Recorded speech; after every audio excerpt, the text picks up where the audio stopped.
These are my top 5 favorite super shoes of 2024. Cue running montage now.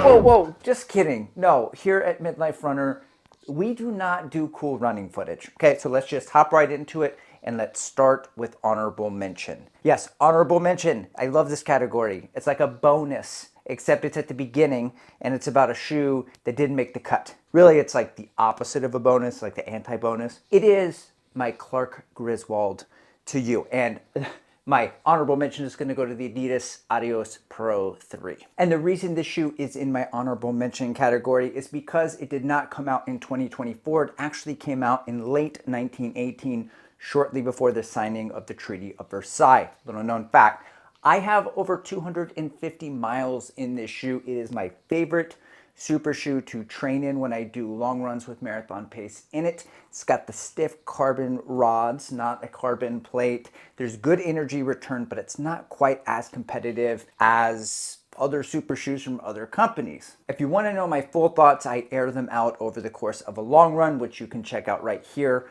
after this video is done. Okay, coming in at number 5, we have the Asics MetaSpeed Edge Paris. Now, how in the hell is this shoe at my number 5?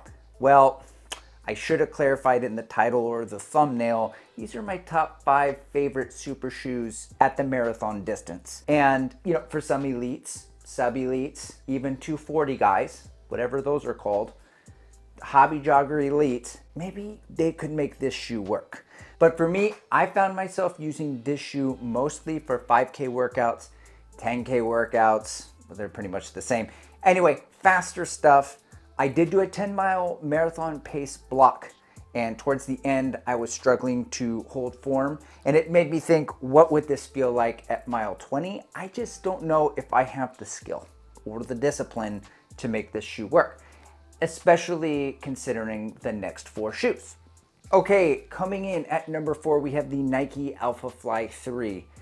How in the hell is the Nike Alphafly 3 number 4 on my list? Well, you can check out this video here for more details, of course, after you watch this one. But essentially, the Alphafly 3 is not the Alphafly 1. And for me, the way it works, without lack of foam back here in the heel, is that all of this collapses too easily, and then I lose a little bit of energy. It gets sapped in momentum before propulsing me forward. Propulsion, yeah. We're just making shit up here at Midlife Runner. Secrets out. You guys are on to me. I just make shit up. I don't even run. I don't even have legs. So the Nike Alphafly 3 is my number 4. Okay, coming in at number 3 is the Mizuno Wave Rebellion Pro 2. How in the hell is a Mizuno shoe in my top 3? Fam, let me tell you something. Andrea from Doctors of Running also loves this shoe.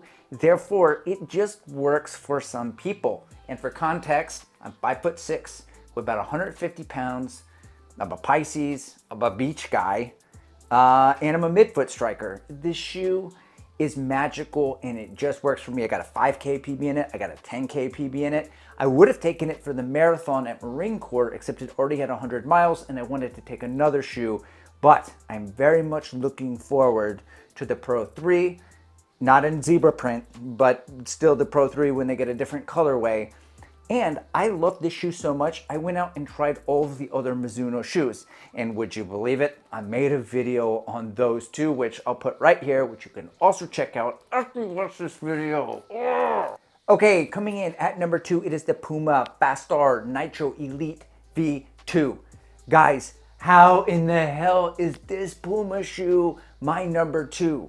Well, let me tell you, all these shoes are amazing that we're talking about today, and I tested them. I tested them all against each other on the same day, in the same weather, on the same course. The only variables were the shoe. And this particular shoe gave me the best energy return. I had my fastest paces, and my heart rate was at its lowest in this shoe. And I want to say, also in 2024, this is the year that all of these shoes cross the streams. They can do all of the things now, 5K, 10K. This shoe lights up at 5K and 10K. And I will say at marathon pace, I just feel like I'm bounding, okay? Like all of these shoes are light, not this one. This one's actually not very light, but the other ones are very light. There are two things that you need to know about this shoe, and that there's not a ton of room in the toe box if you got the wide feet, and also there's a lot of ground contact feel. Now, I personally love ground contact feel. I like to feel the ground when I'm going, but over the course of 26.2 miles, I feel like that could be a lot for somebody. Anyway, I ran the Marine Corps Marathon in the shoe, and would you believe it? I made another video about my experience at that race in the shoe, and I'm gonna put it right there. Let's get to number one. And coming in at number one, we have the Saucony Endorphin Elite V1. How in the hell is a shoe from 2023 the winner of my list, which says 2024? Well, it is my favorite super shoes that I ran in 2024. Okay, I didn't say they had to be released in 2024, and to be fair, the Endorphin Elite V2 doesn't come out till 2025, so there was no shoe in between. Now, this shoe has the actual receipts. It was maybe 1 or 2 seconds slower than the Puma shoe in my little test, but this shoe, I hit a marathon pace 4 by 3 miles, 22-mile long run, maybe 5 weeks before my marathon. And my splits in that shoe in 78-degree weather were all like 623, 627, 626, all in the 620s. My last 3 miles that I ran in this shoe were 630, 629, and 632 at mile 19, 20, and 21. This shoe is unrelenting. This shoe is a machine. The only downside is that my foot does reverberate a little bit in there. It gets like shell shock, a little foot shock in there. But other than that, I can tolerate it. Especially, it just keeps pushing you. It's so aggressive.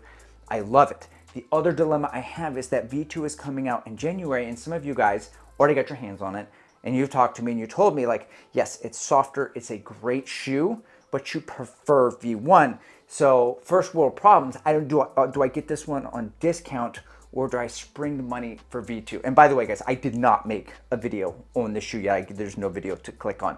So let me know in the comments below your 5 shoes that you enjoy. Thank you for watching all of this madness. You couldn't walk a mile in these kicks. You don't even know the path where I've been. Talk about rolling coins and make ends. Took a lot of L's but never did quit. Took it on the chin and look at my strength. Place that bet, the chips are all in.